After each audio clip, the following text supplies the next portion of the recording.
I met Louise at the laundromat. Early autumn, late evening. Inside, it was hotter than hell, dryers churning, the sound of strangers not meeting each other's eyes. Louise stood watching as I folded towels. I saw her from the corner of my eye. Finally, she said to me, "You got a system down." I said, "I've been alive a while." She cracked half a smile. She was shorter than me, bare feet in cheap slides, had a good crop of witchy white hairs on her chin, hadn't bothered with a bra. She's sick of being visible, I thought. At some point, you got to quit with that shit. "You new round here?" she asked. "About a month," I said. "Didn't think I'd seen you. Where you stay at?" I nodded north, up the road.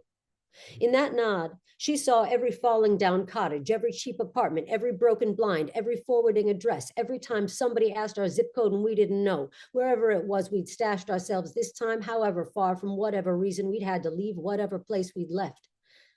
"I've been here 35 years," she announced. "I built my house myself." I stopped folding, glanced at her. She looked at me like she knew something. I leaned against the table and folded my arms. "I'm listening," I said.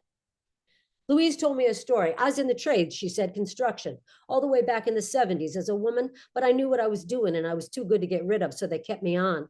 Best they could do was make my life hell." She looked past me toward the door. "You waiting on anybody?" she asked me. "No," I said. "Guy back there been watching you," she said. "I know," I said. "Red Pontiac, Texas plates." She went on. "I come here from Florida," she said. "Georgia before that. Got knocked up, raped at a party, kicked out the house. My mama wasn't having none of that. I was just 15.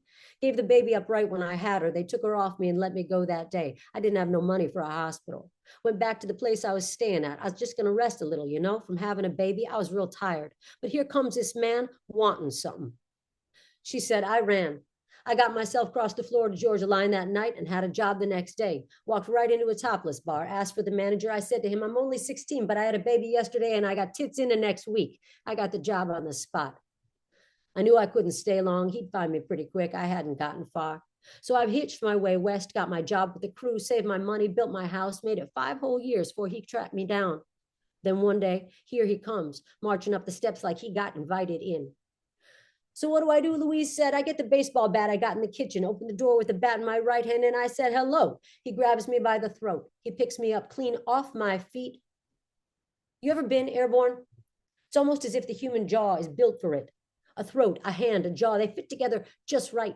The distance between one body and another closes in less than an instant. There's no time to glance back. The chasm is cleared. The distance from past tense to present, from then to now, leapt in a single bound. That hand grabs the throat and the jaw is right there, like a handle. Almost a perfect fit. It's easy. It's weightless. The body is just the right size. The jaw is right where it ought to be for picking you up with one hand by the handle, like a little teapot or a woman or a child's toy." Louise said, "So I put the pistol I had in my left hand up under his chin."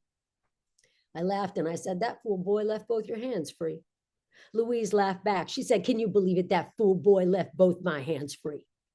"I didn't shoot him, of course," she said. "Just told him not to come back. Been 30 years now, and he sure as shit ain't come back." I locked eyes with the man in the doorway and said, "I bet." "What are you doing up here anyway?" Louise asked me. "Long story," I said. "Thanks."